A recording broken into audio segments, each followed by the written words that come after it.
하나님 말씀 오셨습니다. 하나님 말씀은 로마서 14장 23절입니다. 하나님 말씀은 로마서 14장 23절 말씀, 신약성경 제 성경으로는 259페이지입니다. 신약성경 259페이지 로마서 14장 23절 말씀 찾으셨으면 제가 봉독하겠습니다. 의심하고 먹는 자는 정죄되었나니 이는 믿음을 따라 하지 아니하였기 때문이라. 믿음을 따라 하지 아니한 것은 다 죄니라. 아멘. 이 시간은 용어 정리 25번째 강의가 되었습니다. 죄라고 하는 부분을 다루도록 하겠습니다. 죄. 제일 불편한 거죠. 죄. 기독교 신앙이 지금 전례 없을 정도로 지금 쇠락기를 맞이하고 있습니다. 많은 사람들이 기독교가 왜 이렇게 쇠락기에 맞이하는가, 기독교에 왜 이렇게 사람들이 안 오는가, 그리고 교인 숫자가 왜 이렇게 자꾸 줄어들고 있는가, 이걸 자꾸 이 잘못된 부분으로 진단하고 잘못된 부분에서 정답을 자꾸 찾으려고 하고 있습니다. 오늘날 기독교가 쇠락기를 맞이하는 이유가 무엇인가요?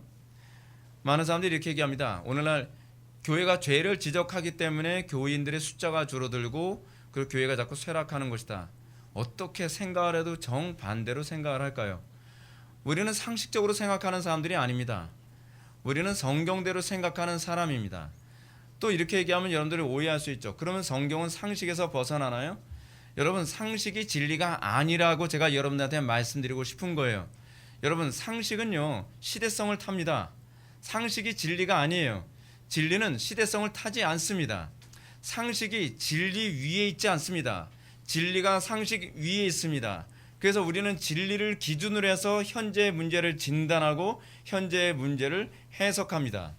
많은 사람들이 현실의 문제를 해석하는 것을 항상 진리를 기준으로 해서 해석하지 않으려 하고 있기 때문에 이 사회와 한국교회가 점점 더 심각해져 가고 있는 것입니다. 오늘날 기독교가 쇠락하게 된 아주 근본적인 문제는 죄의 기준을 불분명하게 잡고 있기 때문에 그렇습니다. 왜냐하면 기독교에서 죄의 문제를 다루지 않고 복음을 말할 수 없기 때문에 그렇습니다. 복음은 인류가 비참해진 원인, 가정이 불행하고 그리고 사회가 전쟁이 일어나고 분열이 일어나고 다툼이 일어나는 모든 이런 불행의 원인을 죄에서 찾습니다. 그리고 그 죄 문제를 어떻게 해결할 것인가를 제시하는 것이 바로 복음입니다.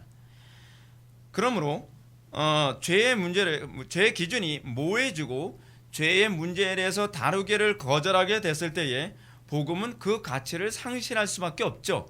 왜냐하면 복음이 복음이라고 사람들한테 불릴 수 있는 이유는 무엇이냐면 복음만이 죄의 문제를 해결할 수 있다고 가르치기 때문에 그렇습니다. 그래서 어느 시대든지 사단은 항상 죄의 문제를 모호하게 만듭니다. 모든 것을 상대적으로 이해하게 만듭니다. 이것을 죄라고 봐야 될지 죄가 아니라고 봐야 될지 혼란스럽게 만들죠. 왜 죄의 문제를 자꾸 혼란스럽게 만들까요? 죄의 문제를 혼란스럽게 만들어야 복음이 복음으로 들리지 않을 수 있기 때문에 그렇습니다. 따라서 우리가 싸우는 중요한 전쟁 중에 하나는 무엇이냐면 우리는 무엇이 죄인가를 명확하게 규정하는 것부터 시작을 합니다. 그래서 사람들이 싫어하죠. 그래서 사람들이 복음을 듣기 싫어하죠. 근데 복음을 듣기 싫어해도 어쩔 수가 없습니다. 복음이 복음됨을 명확하게 드러내게 만들려면 무엇이 죄인가에 대한 기준이 명확해야 되기 때문에 그렇습니다. 오늘날 상당수의 교회들이 죄를 얘기하기를 꺼려합니다. 죄를 얘기하기 꺼려한다는 것은 교회에서 복음을 선포하지 않겠다는 얘기입니다. 이거는 여러분들이 분명하게 이해하셔야 됩니다. 죄에 대한 기준이 불분명하면 사람들이 불행의 원인을 어디서 찾을까요? 심리학에서 찾겠죠. 불행의 원인을 어디서 찾을까요? 시스템에서 찾겠죠. 유물론자들은 오늘날 우리의 불행을 국가적 시스템에서 찾아야 된다고 얘기합니다. 또 이 관념론자들은 오늘날 우리의 문제를 어디서 찾아요? 불행의 문제를 어디서 찾죠? 관념의 문제 또는 지식의 문제에서 찾으려고 합니다. 우리는 거기서 찾지 않습니다. 오늘날 우리가 불행하게 된 이유, 오늘날 우리가 이토록 괴롭게 되어진 이유는 죄에 있다라고 우리는 그렇게 시작을 합니다. 그리고 우리는 그렇기 때문에 복음만이, 오로지 복음만이 소망이 있다라고 얘기할 수 있는 것입니다. 그렇지 않으면 기독교는 존재 가치가 없어지게 되는 거예요. 자, 이런 사실은 하나님께서 보내신 메시아의 이름이 예수라고 하는 것에서도 더욱더 선명하게 나타납니다. 여러분, 구약에서 계속적으로 예언해서 주어지게 된 메시아, 그 메시아 이름을 하나님께서 뭐라고 지라고 얘기합니까? 그의 이름을 예수라 하라. 이는 저희를 그의 백성을, 자기의 백성을 그들의 죄에서 구원할 자라고 하는 것이죠. 예수라는 이름 자체가 죄에서 구원할 자입니다. 실제로 오늘날 상당수의 교회가 죄를 말하기에 꺼려하면서 예수님은 더 이상 자기의 백성을 그들의 죄에서 구원할 자라는 인식이 점점 사라지기 시작합니다. 오늘날 많은 사람들에게 있어서 과연 예수는 어떤 분으로 이해되어지나요? 가난과 실패와 불행과 질병에서 구원할 자라고 이해하지 않나요? 예수라는 이름은 저희를, 자기 백성을 가난에서 구원할 자가 아니에요. 자기 백성을 질병에서 구원할 자가 아니에요. 자기의 백성을 불행에서 구원할 자, 실패에서 구원할 자가 아니란 말이죠. 예수라고 하는 이름은 죄에서 구원할 자예요. 예수님은 그럴 때 죄의 죄됨이 무엇인지 알고 그 죄로부터 자유함을 진정으로 원하는 사람들에게만 예수님은 진정한 의미에서 메시아가 될 수 있는 것이지요. 그러나 성경이 가르치는 구원이란 죄에서 건짐을 받는 것, 그래서 이것이 바로 그리스도께서 이 땅에 오셔야만 했던 이유입니다. 그러면 죄가 무엇이냐 한번 생각해 볼까요? 죄가 무엇인지 생각해 보기 전에 우리가 우선적으로 다뤄야 할 문제가 있습니다. 그것은 선과 악을 어떻게 규정해야 될 것인가에 관한 문제를 먼저 다뤄야만 합니다. 물론 제가 선과 악에 관한 문제는 다뤘습니다. 그러나 여기서 좀 더 이 부분을 서론적으로 다루지 않으면 선과 악에 대한 규정이 불분명하면 죄에 대한 규정도 불분명해지기 때문에 논리적인 순서로 저는 선과 악에 대한 문제를 다시 한번 거론하고자 합니다. 그러면 선과 악을 누가 규정하느냐에 관한 문제를 한번 먼저 얘기해 볼까요? 선과 악을 누가 규정하나요? 사람이 규정할까요? 아니면 신이 규정을 해야 될까요? 만약 선과 악을 사람이 규정한다고 전제를 둔다면 우리는 또 다른 질문을 던지게 됩니다. 선과 악의 문제는 상대적인가 아니면 절대적인가에 관한 문제에 대해서 또한 우리는 대답해야만 합니다. 왜냐하면 선과 악을 사람이 정의한다면 이 정의는 모두가 동의할 수 있어야 되거든요. 모두가 동의할 수 있는 선과 악을 과연 어떻게 도출해낼 수 있느냐에 관해서 우리는 또 고민하게 되죠. 간단한 문제가 아닙니다. 근데 선과 악이 상대적이라고 한다면 선과 악을 모두가 규정한다는 것은 불가능합니다. 왜냐하면 나에게는 선이라고 하는데 저 사람에게는 악으로 규정될 수 있다는 얘기거든요. 그래서 선과 악을 상대적으로 규정하면 곤란한 것이죠. 선과 악은 많은 사람들이 이렇게 생각합니다. 선과 악은 각 사람들마다 또는 시대와 문화와 살아온 환경에 따라 다르게 느껴진다라고 얘기합니다. 예를 들어서 어느 나라에서는 일부 다처제가 죄죠. 근데 어느 나라에서는 일부 다처제가 죄가 아니에요. 자, 그럼 우리는 이거 어떻게, 어느 쪽이 선이고 어느 쪽이 악이죠? 또 어느 나라에서는 부자의 것을 도둑질하는 것이 죄가 아니라고 해요. 근데 어느 나라에서는, 왜냐하면 부자는 가진 게 많으니까 가난한 사람이 좀 가져간다고 해서 이게 문제가 될 게 뭐가 있냐는 거예요. 이거 이슬람 국가에서 많이 일어나는 일이거든요. 그런데 우리 같은 기독교 국가들에서는 남의 것 핀셋 하나만 훔쳐도 그건 죄인 거예요. 죄에 대한 기준이 다릅니다. 선과 악을 이렇게 시대와 지역에 따라서 다르게 규정해야 된다라고 주장했던 철학자가 있었죠. 20세기 철학자 미셸 푸코 같은 사람입니다. 이런 사람들 때문에 이 선과 악에 대한 규정이 불분명해지고 이런 사람들 때문에 죄냐 죄가 아니냐에 관한 규정이 굉장히 불분명해지기 시작합니다. 문제는 선과 악의 문제를 이렇게 상대적으로 보게 될 때 사람들의 양심이 편해지고 인간의 자율성이 더 발전할 수 있다고 생각한다는 겁니다. 여러분, 상대적으로 얘기하면 어때요? 마음 편하죠. 남의 거 도둑질해도 마음 편한 거예요. 내 영혼 평안해. 왜 평안하죠? 돈 많은 사람 내가 한 푼 가져갔다 해서 그 사람 먹고 살기 힘든 건 아니잖아. 나는 먹고 살기 힘들어서 가져가지만 저 사람은 없어도 크게 불편하지 않은 돈 아니야? 이것 소위 그렇게 생각하는, 그걸 죄라고 생각하지 않은 사람들의 자기 합리화죠. 근데 문제가 뭐냐면 이것이 별 문제가 없을 때는 심각하게 느껴지지 않는데 이게 나한테 직접적인 이해 득실의 문제 또는 나에게 생존의 문제, 살고 죽는 문제와 관련되어지면 이게 상대적인 것이라는 것이 심각하다는 걸 느끼기 시작하는 거예요. 상대적인 게.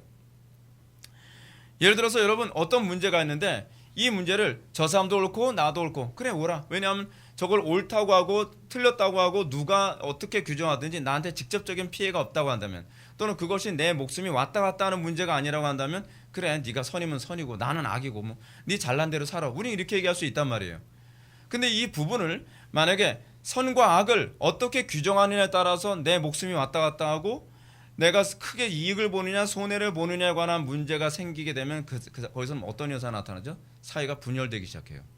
악의 다툼이 일어나기 시작을 해요. 왜냐하면 내가 살아야 되니까. 내가 살아야 되면 어떻죠? 내가 악이라고 규정한 걸 선이라고 규정한 사람을 죽여야 돼요. 왜냐하면 그 사람을 죽여야 내가 살 수 있으니까. 지금 우리나라 사회에서 일어나는 이런 혼돈이 그거예요. 우리나라에서 나타나는 가장 심각한 문제가 뭐냐면 옳고 그름에 대한 기준이 불분명해요. 그래서 이런 얘기합니다. 야, 너도 오를 수 있고 나도 오를 수 있는 거지. 왜 너만 옳다고 해? 맞는 것 같죠? 근데 특별히 옳음이라고 하는 기준이 없어서 사회가 아노미 상태가 터지고 심각한 혼란에 빠졌을 때 그때는 어떻게 하죠? 나만 옳다고 서로 주장을 하죠. 왜냐하면 이것은 나에게 직접적인 피해와 생명이 왔다 갔다 하는 문제이기 때문에 그렇죠. 인간은 그렇게 교활합니다. 상황에 따라서 카멜레온처럼 변하는 게 인간이에요. 인간은 이렇게 되면 원자가 되고 철저히 자기중심적인 이기적 존재가 될 뿐입니다. 가정으로부터 시작해서 사회, 국가 전부는 통제가 불가능하고 그리고 분열되어지고 나중에 국가 전체가 붕괴되어져 버리고 맙니다. 이런 이유 때문에 칸트 같은 이성주의자들은 선과 악을 절대적인 것으로 보는 것이 타당하다라고 얘기합니다. 여러분, 선과 악을 절대적으로 보는 게 타당합니다. 불편하더라도 그게 옳아요. 불편하더라도 그래야 사회가 존속되고요. 불편하더라도 그래야 가정이 존속되고 불편하더라도 국가가 존속될 수 있습니다. 선과 악의 절대성이 없다면 선과 악을 규정한다는 것은 개인적인 취향과 입장의 차이로 여겨질 뿐이죠.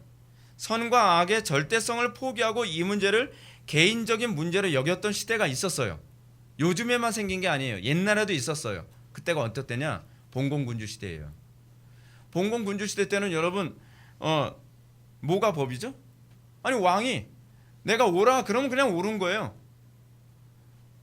모든 건 상대적이죠. 왕이 나한테 불편하면 저건 나쁜 거고 나한테 편리하면 옳은 거예요. 모든 것이 왕이 자기 마음 내키는 대로. 아니면 멀리 갈 필요도 없어요. 윗동네만 좀 올라가도 있잖아요. 그렇죠? 윗동네 조금 올라가도 여러분 김일성이나 김정일이나 김정은이 같으면 어떻습니까? 그 왕조잖아요. 왕조. 더 정확한 의미에서는 영생교거든요. 교주거든요. 교주가 자기 마음에 안 들어요.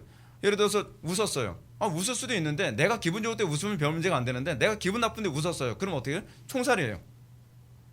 합리적이에요? 불합리해요? 아니 상대적인 게 좋다면서요. 그 편하다면서요. 근데 내가 중심일 때는 편한데 남이 중심이면 불편한 거예요. 왜 그걸 불편하다고 생각하죠? 여러분, 우리는요 항상 이 선과 악에 관한 문제, 이 문제는요 힘이 없고 가난한 자가 규정하는 것이 아니라 힘이 있고 권력이 있는 사람이 항상 규정한다는 것을 기억해야만 합니다. 우리는 어떤 모호한 문제가 생겼을 때 어떤 사람이 선악을 규정하죠? 으이씨 하면 이 사람이 선인 거예요. 그렇죠? 알았어. 그럼 이게 악이 되는 거예요. 오늘날 이 사회가 그렇게 돌아가고 있지 않나요?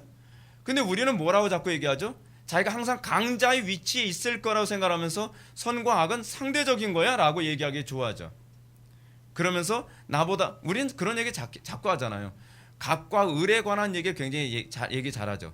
자기는 항상 을이라고 생각하며 갑을 억압해야 된다고 생각하는 거예요. 근데 여러분 그게 얼마나 상대적인 얘기인지 아십니까? 나는 항상 갑인가요? 때로는 어떤 사람에게 나는 을일 수 있잖아요.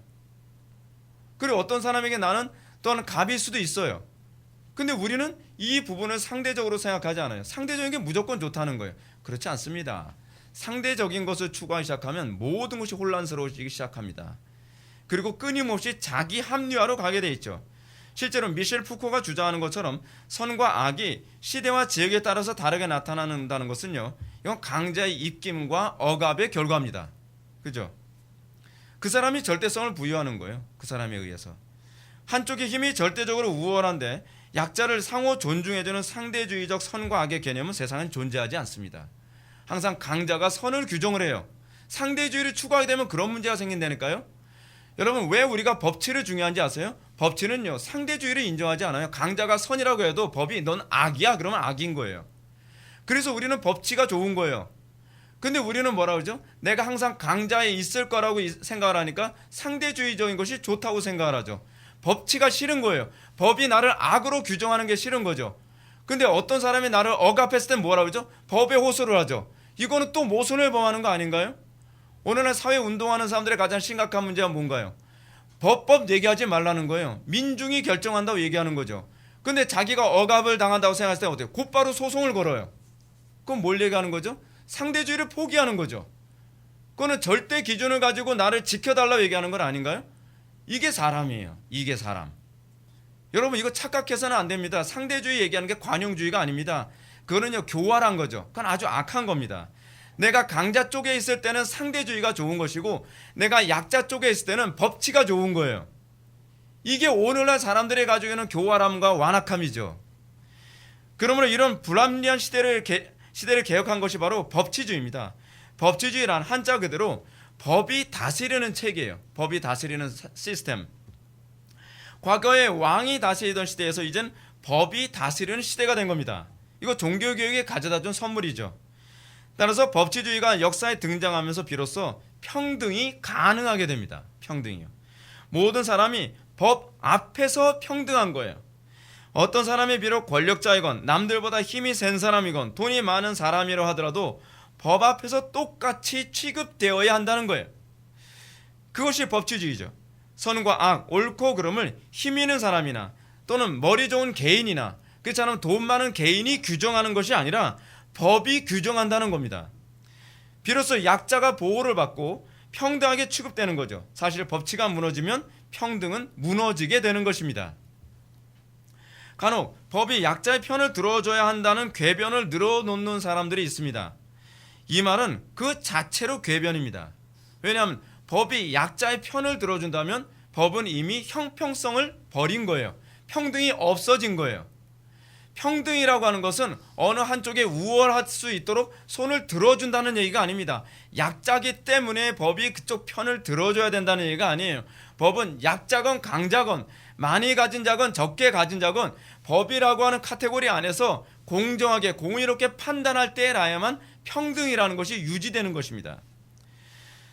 실제로 성경은 뭐라고 얘기하느냐? 성경은 이렇게 얘기합니다. 너희는 재판할 때에 불의를 행치 말며 가난한 자의 편을 들지 말며 세력 있는 자라고 두하지 말고 공의로 사람을 재판할지며 라고 얘기합니다.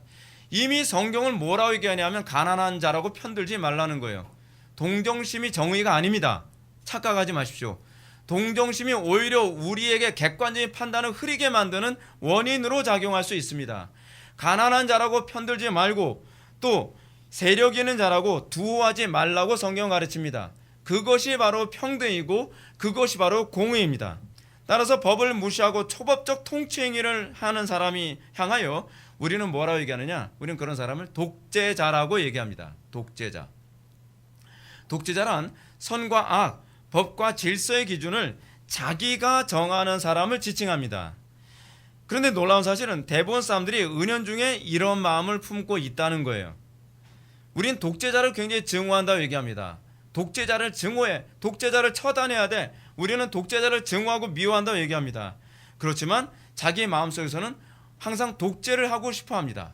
많은 사람들이 가정에서 내가 독재를 하고 싶어 하고 또는 자기가 회사에 어떤 우두머리가 되면 거기서 자기가 독재를 하고 싶어 하고 또는 자기가 학교에서 동아리 우두머리만 돼도 거기서 독재를 하려고 합니다.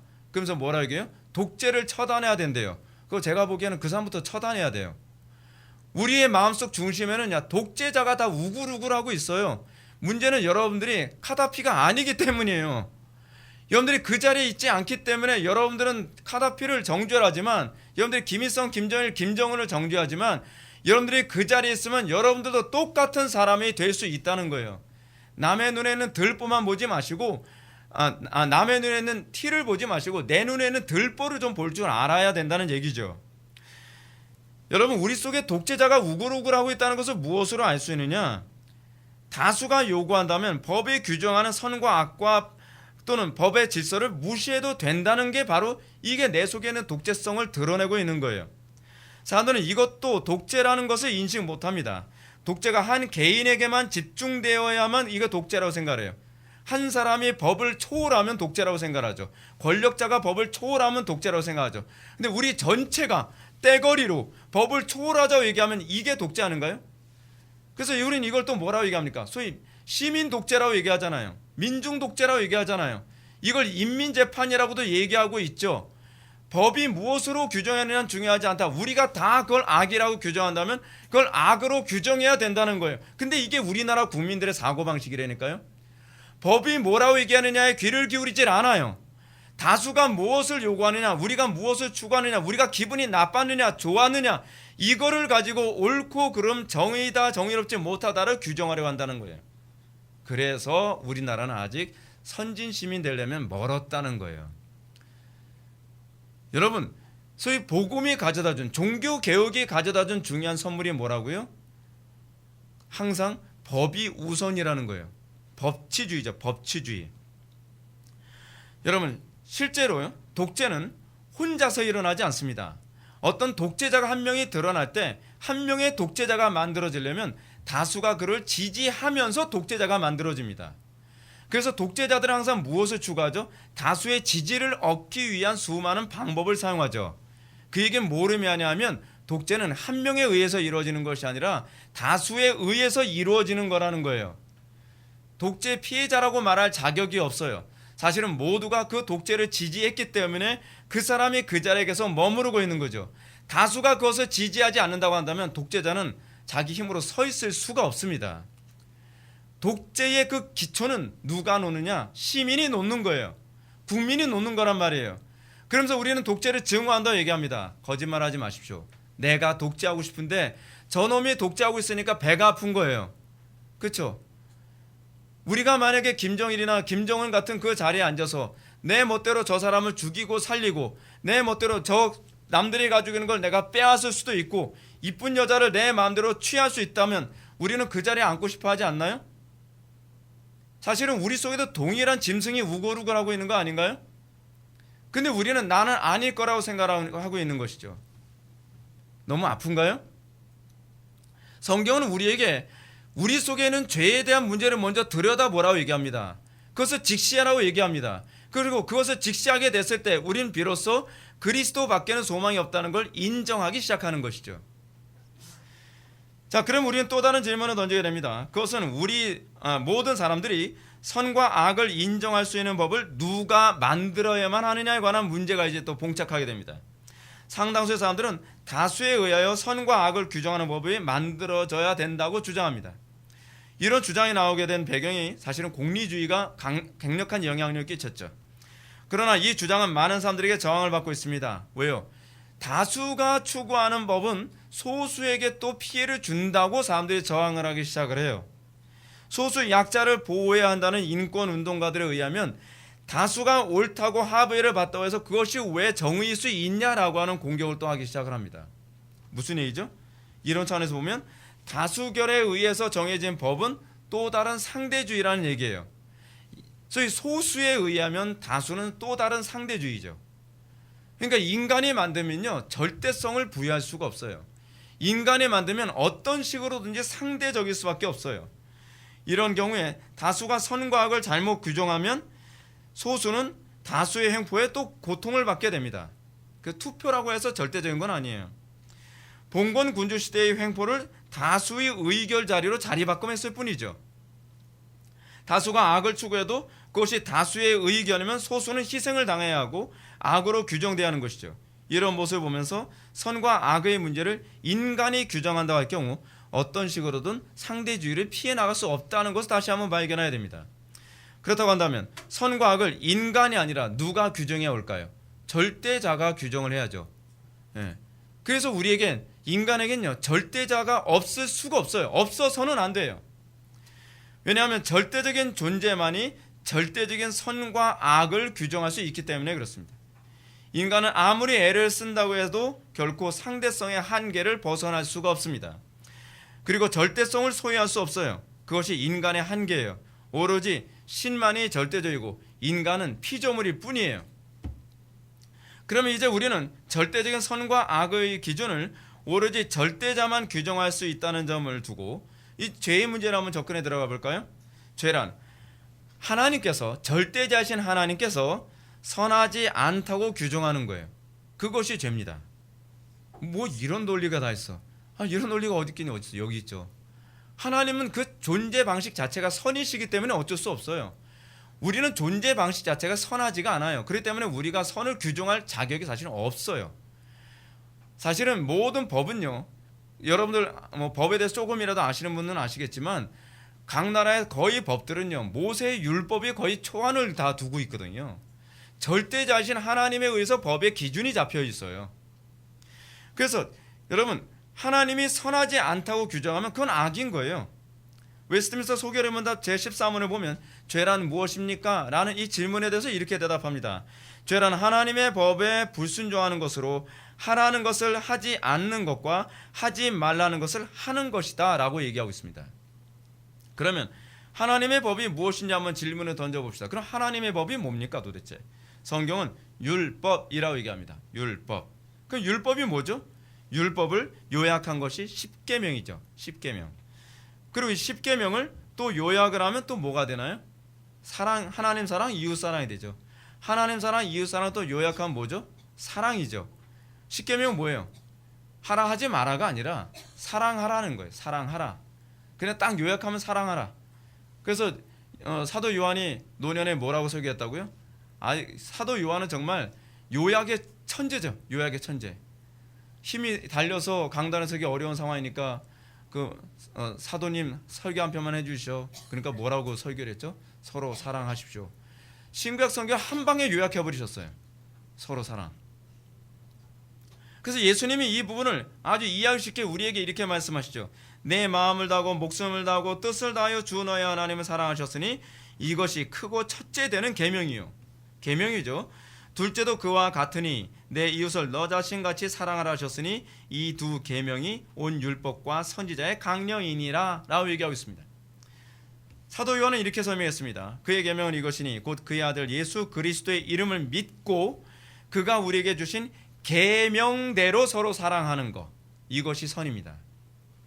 한마디로 해서 죄란 하나님과 이웃을 사랑하지 않는 것이죠. 좀 더 구체적으로 얘기하면 자기 만족, 자기 사랑하는 게 죄예요. 우리는 이것이 죄라는 것에 대한 인식이 있어야만 합니다. 근데 상대주의는 자기 사랑을 기초로 두고 있기 때문에 상대주의를 가지고 선을 규정할 수가 없어요. 그죠? 어떤 특정한 행동이 아니라 그 행동을 가능하게 만드는 동기가 죄인가 죄가 아닌가를 규정하죠. 그래서 그래서 로마서에서 바울이 뭐라고 얘기합니까? 그리스도께서도 자기를 기쁘시게 하지 아니하셨으니 라고 얘기합니다. 자기를 기쁘게 하는 것, 자기를 만족스럽게 생각하는 모든 사고가 죄라고 이미 성경 규정하고 있어요. 그런데 사도 바울은 이런 죄의 문제를 예수님이나 요한의 표현과는 다르게 이렇게 표현합니다. 믿음을 따라하지 않은 모든 것이 죄니라. 이 죄에 관한 문제를 믿음으로 규정을 합니다. 자, 그래서 우리는 죄와 사랑과 믿음의 문제를 어떻게 연관시켜야 될지 고민하게 됩니다. 죄란 단순히 사랑하지 않음을 뜻하는 것이 아니라는 것이죠. 죄란 분명히 사랑하지 않음이지만 단순히 사랑하지 않음이 아니에요. 믿음을 좇아서 행하지 않은 사랑은 결코 사랑이 아니라는 거예요. 다시 말해서 사랑을 했다고 해서 다 옳은 것이 아니며, 사랑이 믿음을 조차 행하지 않으면 진정한 의미에서는 그거는 사랑을 한다고 했는데 그것도 죄라는 거예요. 이런 남녀가 아름답게 사랑을 해요. 뭐 크리스마스 선물 얘기하는 것처럼 뭐 머리핀을 꽂을 수 있는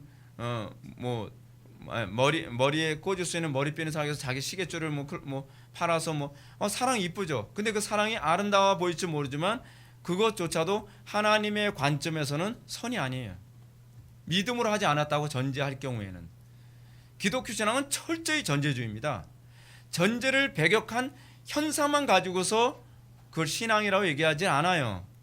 여러분들 교회를 열심히 나오고 열심히 봉사하고 헌금 열심히 하고 그것이 선이냐 아니냐를 규정하지 않아요. 전제를 보죠. 전제. 무엇으로 사랑했느냐? 믿음으로 사랑했느냐? 그렇지 않으면 내가 만족하기 위해서 저 사람을 사랑했느냐? 내가 만족하기 위해서 헌금을 했느냐? 내 종교적 만족을 위해서 봉사를 했느냐? 그거 사랑 아니라는 거죠. 많은 사람들이 하나님의 심판대 앞에 섰을 때 주여 내가 주의 이름으로 귀신도 쫓고 능력당하고 병도 고쳤나이다 했을 때 불법을 행하는 자들 나에게서 떠나라 라는 선고를 들을 사람들이 많을 것입니다. 왜냐하면 불법, 즉 사랑을 따라 행하지 않았기 때문에, 믿음으로 하지 않았기 때문에 그것이 불법으로 규정된 사람들이 굉장히 많을 거라는 거예요. 따라서 히브리서 11장 6절은 믿음이 없이는 하나님을 기쁘시게 하지 못하나니 라고 얘기합니다. 믿음으로 할 때라야만 그 사랑이 하나님을 기쁘시게 하는 사랑이고, 하나님께서 기뻐하실 때라야만 그것은 선으로 규정될 수 있다는 얘기입니다. 따라서 하나님을 믿지 않는 모든 사람들의 행위가 죄일 수밖에 없다는 결론에 도달할 수밖에 없죠. 이순신 장군이 뭐 천국 가냐 지옥 가냐 물어보지 말라는 거예요. 예. 뭘 그런 거 가지고 물어봐요, 유치하게. 그렇죠? 여러분, 이순신 장군이 외적을 퇴처했다고 해서 그것, 여러분, 외적 퇴처하면 다 천국 갑니까? 아니, 어떻게 논리가 그렇게 나와요? 이순신 장군이 충신이라는 건 인정하지만 그 충신이라는 것과 죄가 없다는 건 별개 문제예요. 근데 우리는 이 부분을 너무나 심플하게 사고를 해요. 어떻게 그렇게 질문을 던지는지 모르겠어요. 그럼 이순신 장군도 지옥 갔을까요? 아니, 이순신 장군이 외적을 물리쳤다는 거 부정하는 건 아닌데 그렇다고 해서 죄가 없다는 건 아니잖아요. 난중일기에 나온 것만 가지고서 그가 얼마나 도덕적인지 우리는 추정을 할 수가 없잖아요. 천국 가냐 지옥 가냐에 관한 문제는 외적을 물리쳤냐 물리치지 않았냐로 규정하는 것이 아니라 선했냐 악했냐로 규정하는 거거든요. 근데 이건 사람들이 사고가 왜 이렇게 생각을 못하는지 저는 이해를 못하겠어요. 하여간 우리는 이 문제에 대해서 절대자의 입장에서 규정하는 것을 우리는 동의해야만 합니다. 왜냐하면 최종적으로 우리를 선하다 악하다라고 판결하실 분이 절대자이지 다른 분이 아니라는 거예요. 우리는 선과 악의 기준을 어디에 둬야 돼요? 재판하는 재판장이 그것을 선으로 볼 것이냐 악으로 볼 것이냐가 중요한 거 아닙니까? 그렇잖아요.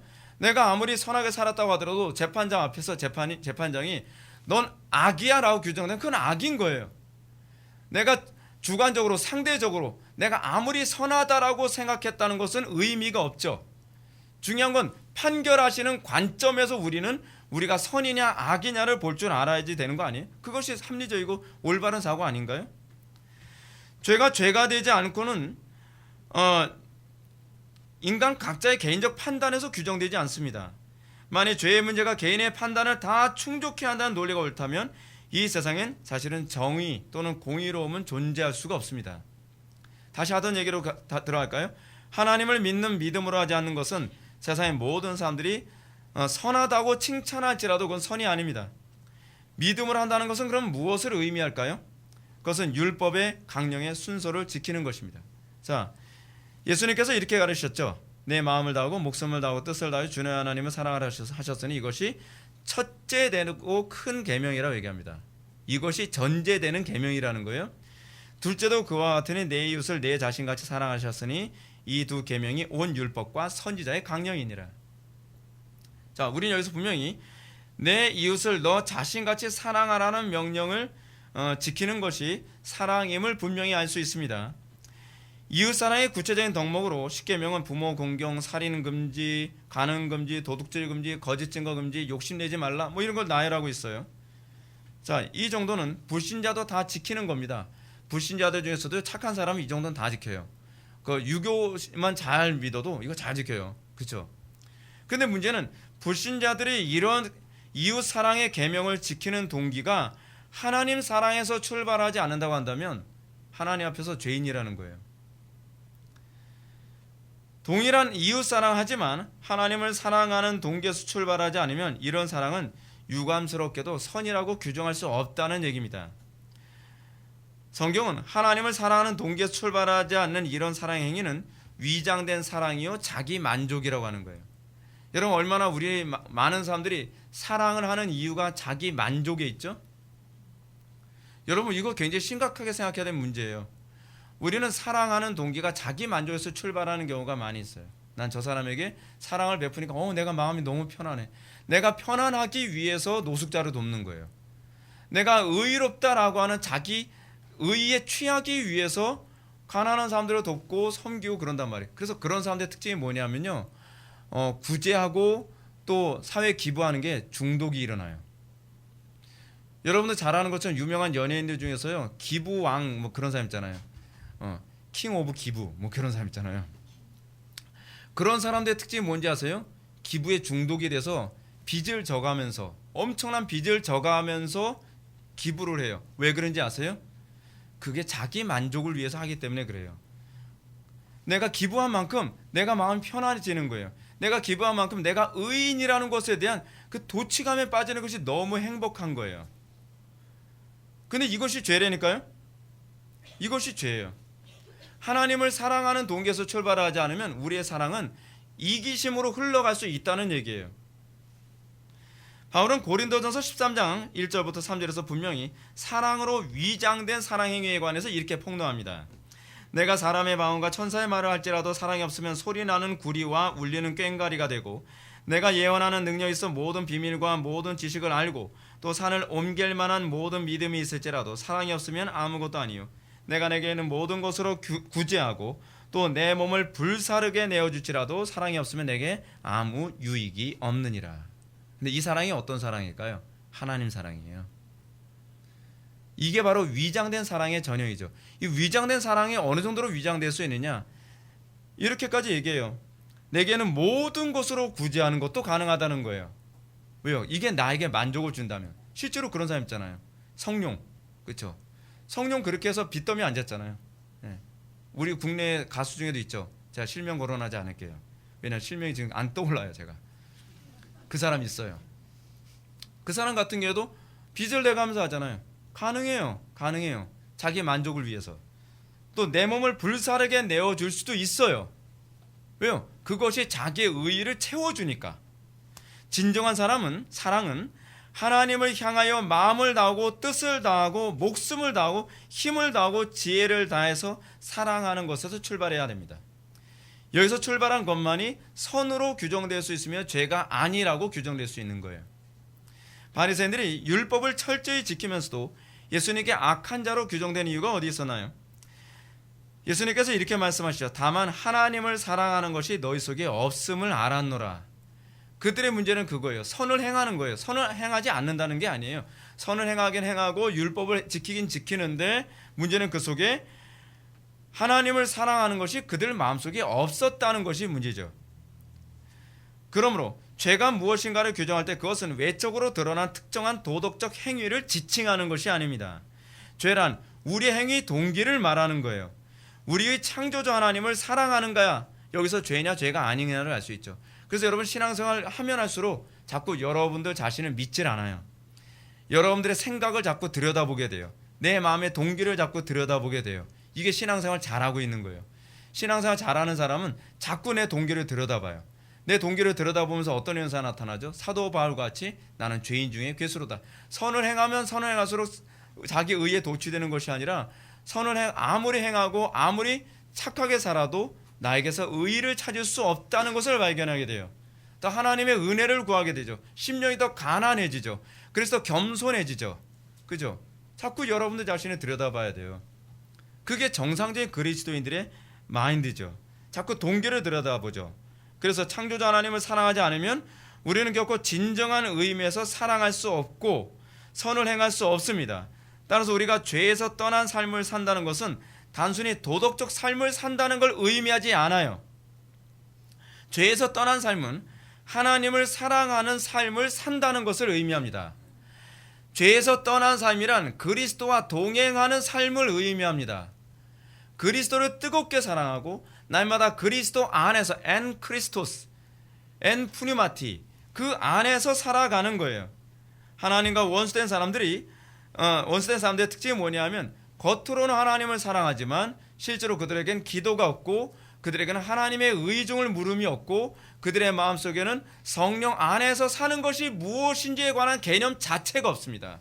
자기 행위만 들여다볼 줄 알지 자기의 동기를 들여다보는 데는 맹인 같아요. 그래서 예수님께서 바리새인들 보고 뭐라 얘기합니까? 너희들이 본다 하니 맹인이로다 라고 얘기하죠. 왜냐하면 자기의 동기를 전혀 들여다보지 못하는 거예요. 자기 행위만 들여다보고 있는 것이죠. 그래서 우리는 하나님을 사랑하는 자들은 그렇기 때문에 자동적으로 율법의 두 번째 강령에 헌신하는 사람이 될 수밖에 없죠. 왜냐하면 하나님께서 그것을 기뻐하시니까. 하나님을 사랑하기 때문에 당연히 부모를 공경하고, 하나님을 사랑하기 때문에 당연히 살인을 안 하고, 도둑질을 안 하고, 간음을 안 하고, 거짓 증거 안 하고, 탐심을 추구하지 않는 것이죠. 그것은 하나님을 사랑하기 때문에 나타나는 것이어야만 되는 것이죠. 그러므로 죄의 규정은 외적인 행동이 아니라 근본적으로 하나님을 사랑하는지 사랑하지 않는지에서 규정이 되는 것입니다. 사도 바울은 이것을 이렇게 규정했습니다. 만일 누구든지 주를 사랑하지 않으면 저주를 받을지어다. 아멘. 죄에 대해서 정의를 내려볼까요? 죄란 도덕성의 문제 이전에 하나님을 사랑하는 동기에서 출발했는지 여부를 묻는 것이다. 기도하시겠습니다. 사랑이 많으신 하나님, 우리가 죄의 문제에 대해서 좀 더 심각하게 고민하게 하여 주옵소서. 우리가 하나님을 뜨겁게 사랑함이 있는지를 점검하게 하여 주시고, 하나님을 사랑하지 않음이 죄라는 것을 깨닫게 되었을 때에 우리가 이 죄 문제를 해결하기 위해 우리에게 필요한 것은 그리스도밖에 없음을 인정하게 하여 주옵소서. 예수님의 거룩하신 이름으로 기도 올립니다. 아멘.